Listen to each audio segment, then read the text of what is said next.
Olá, 11 horas e 30 minutos pelo horário de Brasília. Hoje é terça-feira, dia 14 de novembro de 2023.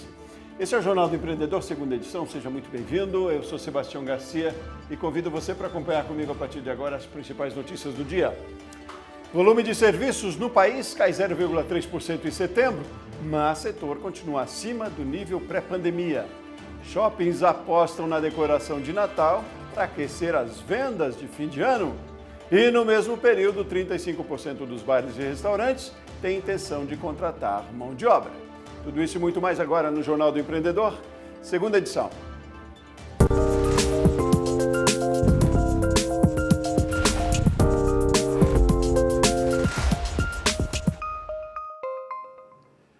O volume de serviços no Brasil caiu 0,3% em setembro, frente a agosto, mas continua 10,8% acima do nível de fevereiro de 2020, antes da pandemia, e 2,6% abaixo de dezembro de 2022, que foi o período mais alto da série histórica. A queda foi principalmente nos serviços profissionais. Transportes e correios também caíram. Já os serviços prestados às famílias subiram 3%. Em setembro, o setor de serviços teve queda em 17 das 27 unidades da federação. Os dados são da pesquisa mensal de serviços, divulgada hoje pelo IBGE. O aquecimento que o Natal proporciona às vendas no comércio deve fazer o varejo brasileiro ter o maior número de contratações de trabalhadores temporários nos últimos 10 anos. A expectativa é da CNC, a Confederação Nacional do Comércio, de Bens, Serviços e Turismo. A estimativa é de que 108 mil vagas sejam preenchidas. E esse número representa um crescimento de 5,6% em relação ao ano passado, quando foram feitas 98 mil contratações. Se confirmada essa expectativa, esse contingente de mão de obra será o maior desde 2013. Luzes, Papai Noel, árvores, os shoppings investem em decoração de Natal e em promoções para atrair o cliente até dezembro. A reportagem é de André Lage.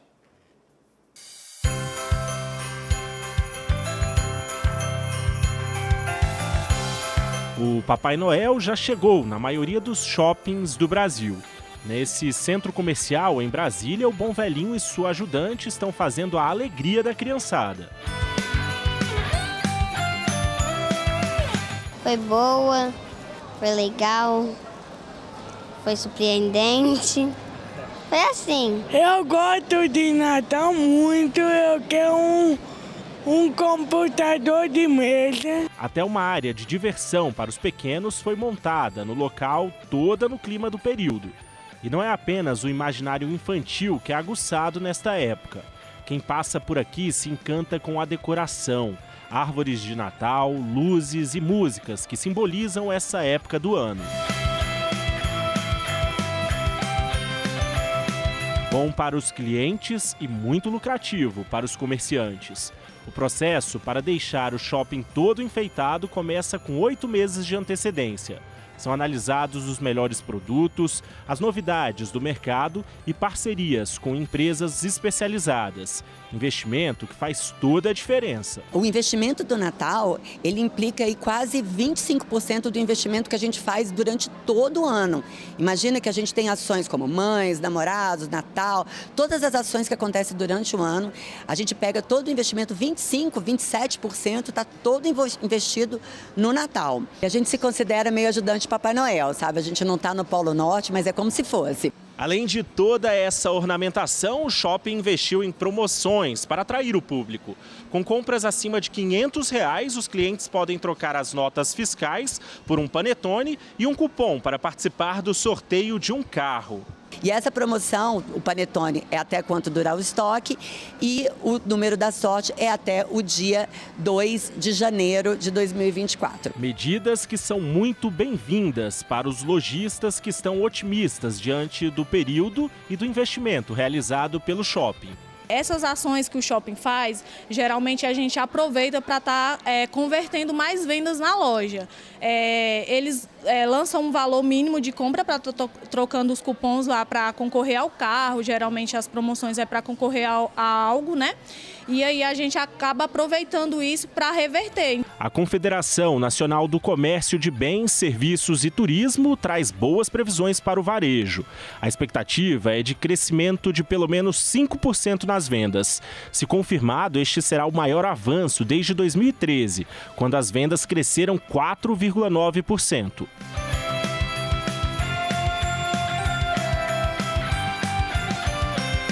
Apesar de todo esse otimismo, as lojas de rua e de shoppings têm enfrentado um grande desafio: a concorrência com o e-commerce. E para driblar essa situação, os lojistas não perderam tempo e estão investindo em promoções no mundo virtual. Então hoje a gente faz ações aí com brinde para trazer esse cliente para dentro da loja, para a gente poder trabalhar ele aí e conseguir trazer para provar produto mesmo na loja, né? Sentir mesmo a fragrância ou a textura do produto, e isso é muito importante para a gente.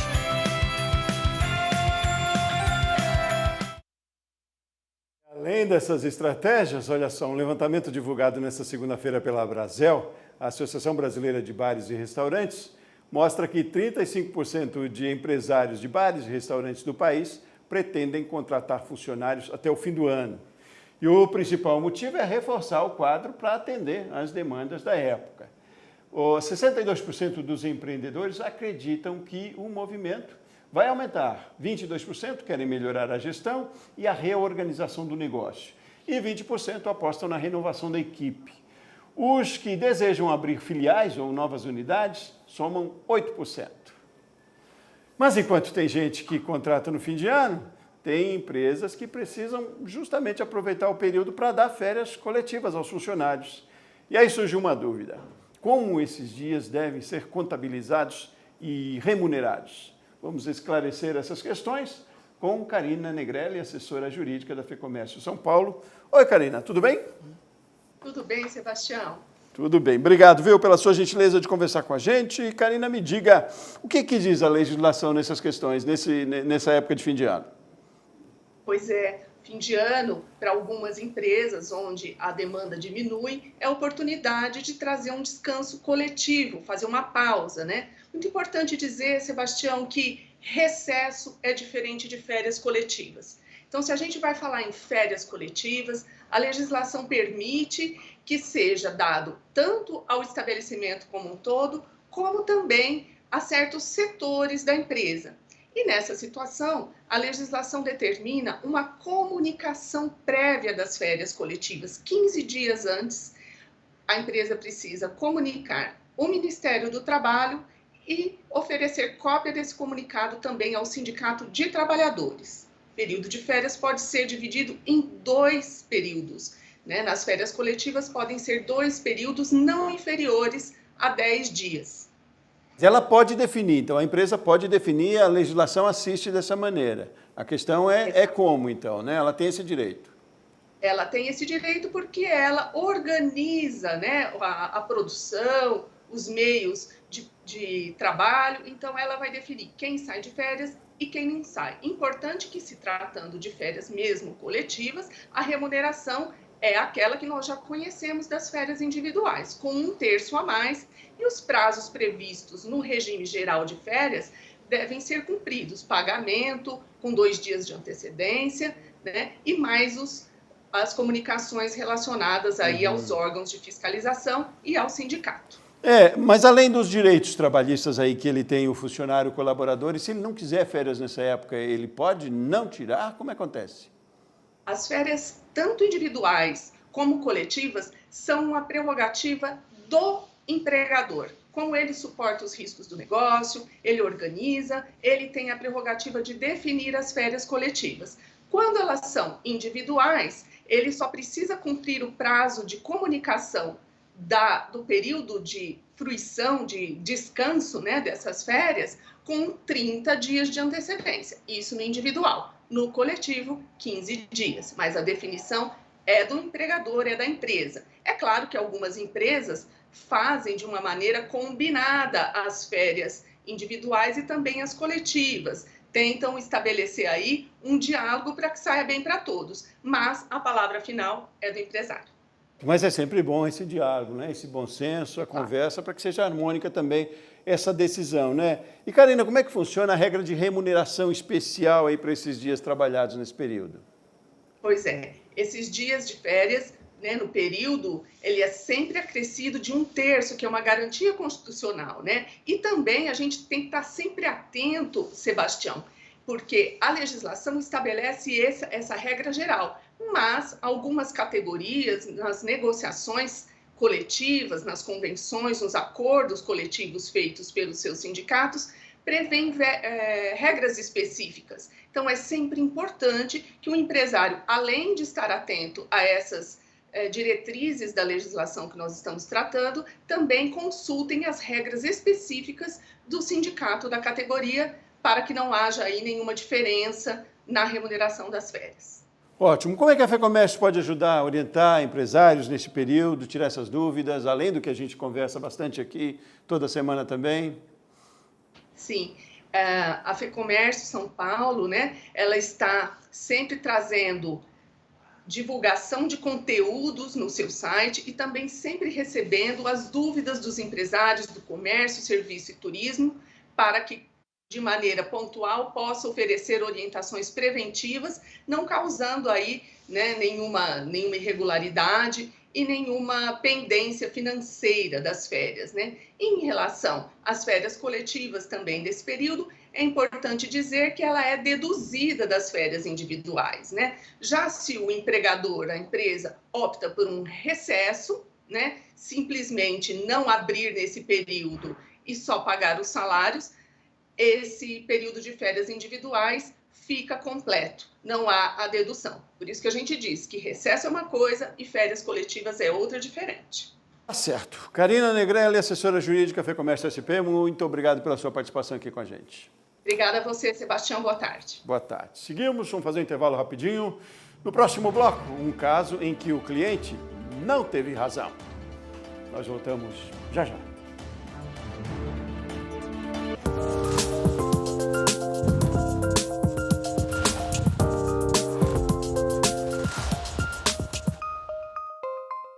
Quinze minutinhos para o meio-dia, agora pelo horário de Brasília, e nós estamos de volta com o Jornal do Empreendedor, segunda edição. Era um local que reúne mais de 2.000 empreendedores de diferentes setores, com público garantido. É assim a Feira dos Importados, em Brasília. Com preços competitivos, ela movimenta o varejo do Distrito Federal. Confira na reportagem de André Lage. Andando pelos corredores da feira é possível encontrar brinquedos, materiais esportivos, roupas, equipamentos para pescas, artigos de decoração, entre outras mercadorias. E nesse centro comercial não poderia faltar empreendimentos na área de alimentação. São cerca de 15 estabelecimentos. E essa pastelaria existe desde a fundação da feira. Tem dado tudo certo, graças a Deus. Cada dia que passa a gente está tentando inovar aqui. Empreender nesse local, que inclusive se tornou um ponto turístico de Brasília, tem sido um bom negócio. A empresa, que começou com 6 funcionários, hoje emprega 18 colaboradores. Tem sido um bom negócio aqui na Feira dos Importados, principalmente. Eu aconselho, né? Porque é um fluxo de gente bem grande aqui durante a semana, ponto facultativo, tudo. A gente recebe muitas pessoas aqui, né? Turistas de outros países, todo um passo por aqui. E nós estamos aqui na entrada principal também, um ponto muito bom. A Feira dos Importados tem 2.100 comerciantes. Em 2008, o governo colocou esta área, onde ela funciona, em licitação. Foi aí que os empreendedores montaram uma cooperativa e compraram o espaço, se tornando proprietários do local. Hoje é a única feira do Distrito Federal privada, é a Feira dos Importados, hoje do CIA. O João Batista é paraibano, está em Brasília há mais de 3 décadas. O convite de vir para a capital federal veio do irmão, que era vendedor ambulante. Foi assim que ele entrou para o ramo. No início, ele vendia produtos eletrônicos no centro da cidade. Foram anos batalhando para um ponto fixo e a regularização do trabalho. A gente foi se estruturando, teve que abrir empresa, teve que se formalizar. E daí a gente ficou aqui trabalhando e foi onde eu criei minha família, formei minha família, criei meus filhos. Como já estou aqui há 26 anos, construí toda essa história aqui, né? Com tudo regularizado, o empreendedor criou a papelaria Artes e Canetas. Há 26 anos, ela funciona na Feira dos Importados em Brasília. E por aqui é possível encontrar canetas de várias marcas e modelos. Peças que vão das mais simples às mais sofisticadas, além de produtos e brinquedos pedagógicos. Um negócio que rendeu bons frutos para o comerciante. E uma das estratégias para bombar nas vendas tem sido estabelecer preços mais competitivos. Graças a Deus eu sempre tenho esse preço competitivo, né? Eu sempre tento me adequar ao mercado e ao preço que eu possa tirar meu sustento e também que o cliente saia satisfeito aqui da minha loja aqui, comprando um produto que não pague muito caro. A feira funciona de terça-feira a domingo. Durante a semana, o local recebe cerca de 8.000 pessoas. Aos fins de semana, o movimento mais que dobra, chegando até 20.000 visitantes. Faltou algo em casa, a Helena já sabe onde encontrar. Hoje a gente está procurando coisas que não acha em mercado nenhum, como eu vim hoje procurar canivete para o meu avô, uma caneta diferenciada. Então aqui eu gosto de vir nesse sentido aqui no Feira dos Importados, mesmo porque a qualidade melhorou muito.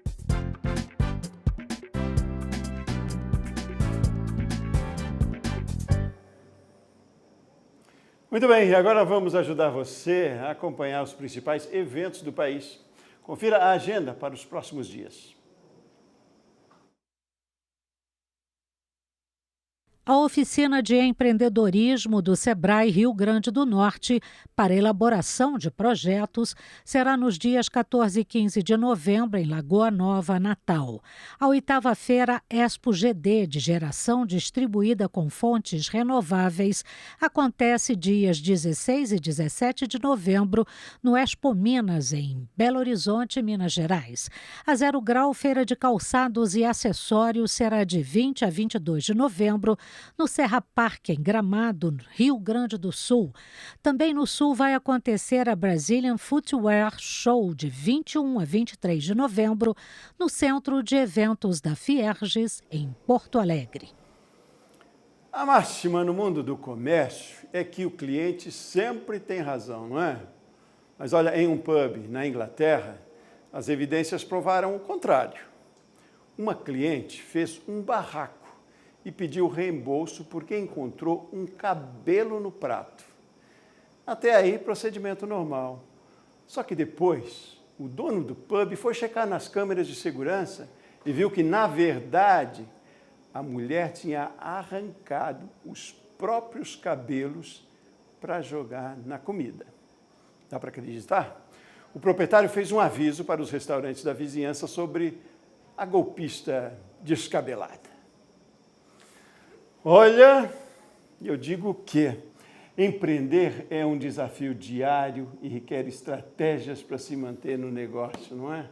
E principalmente para crescer no mercado.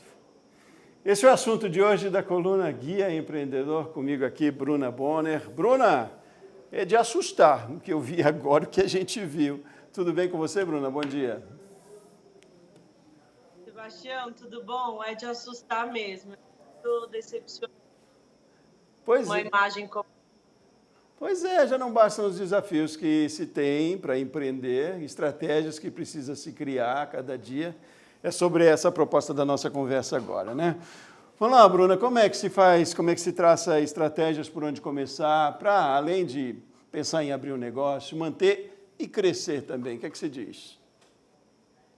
Bom, Sebastião, chegando no final do ano, momento de sentar e alinhar expectativas entre o time estratégico da empresa. Se isso for feito só por uma pessoa, não tem problema.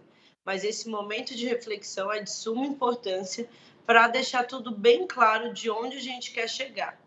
Partindo dessa premissa de onde se quer chegar, você começa a discorrer seus pontos abaixo. Se você tem uma estratégia de expansão, as suas ações no ano seguinte vão ser muito diferentes de uma estratégia de ter caixa, por exemplo, ou seja, ter dinheiro na conta. E muito diferente também se você quer agora ter lucro, mais lucro do que expansão.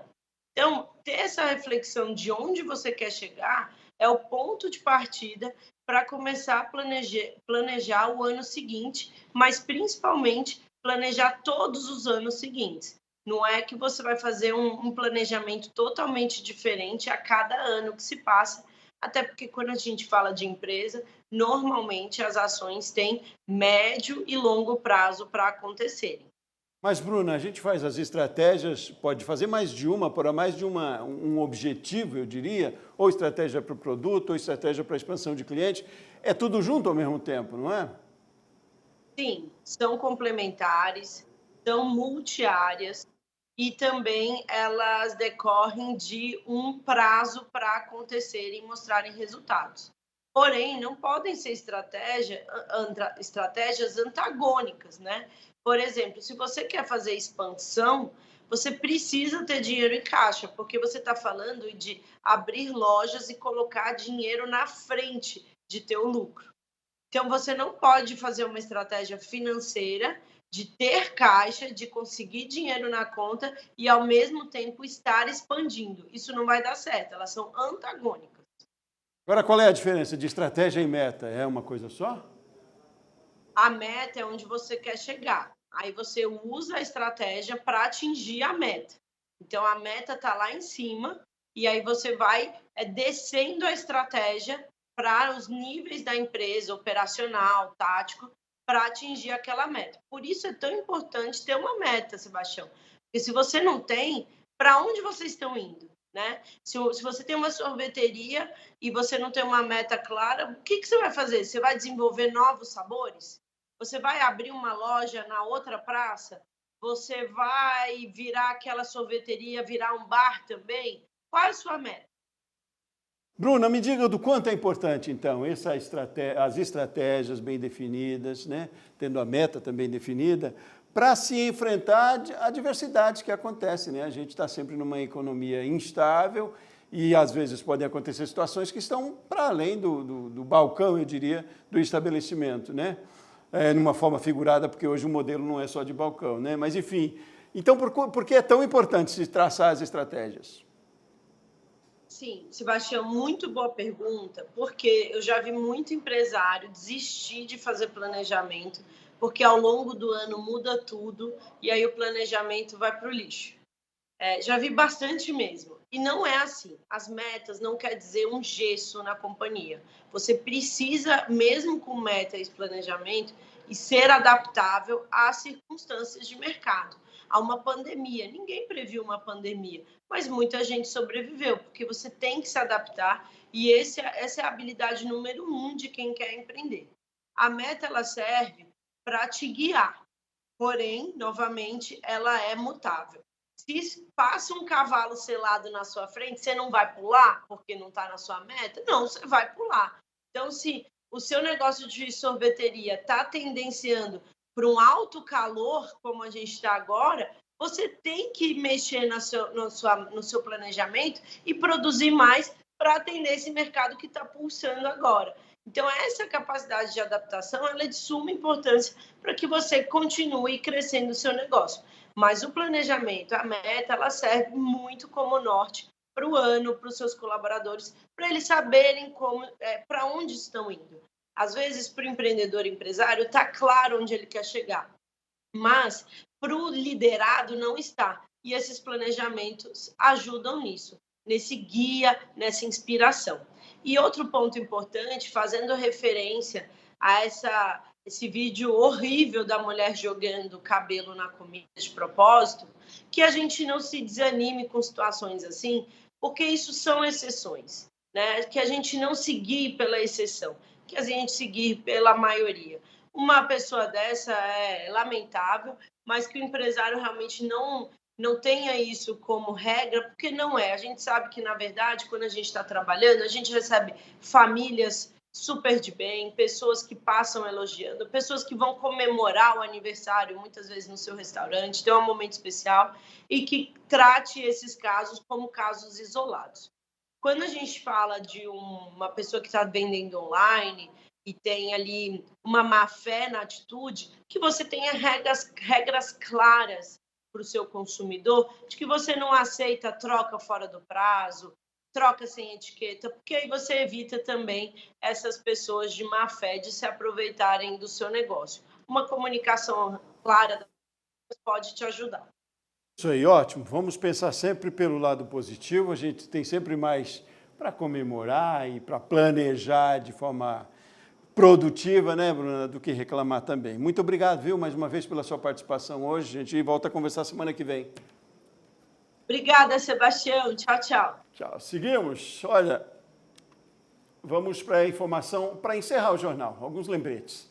Amanhã, dia 15 de novembro, é Dia Nacional em função do Dia da Proclamação da República. As agências bancárias e alguns comércios não vão abrir no país. E aí, na segunda-feira, dia 20, Dia da Consciência Negra, e também é feriado para 5 estados: o Amazonas, o Amapá, o Mato Grosso, Rio de Janeiro e São Paulo, e mais 1.260 municípios, entre eles as capitais Cuiabá e Goiânia. E tem ainda o dia 30, que é o dia do evangélico, feriado no Distrito Federal. Então, programe-se. Bom, assim a gente termina essa edição do Jornal do Empreendedor. A próxima edição é às 7h30 da noite. Uma ótima tarde para você, ótimos negócios e até mais.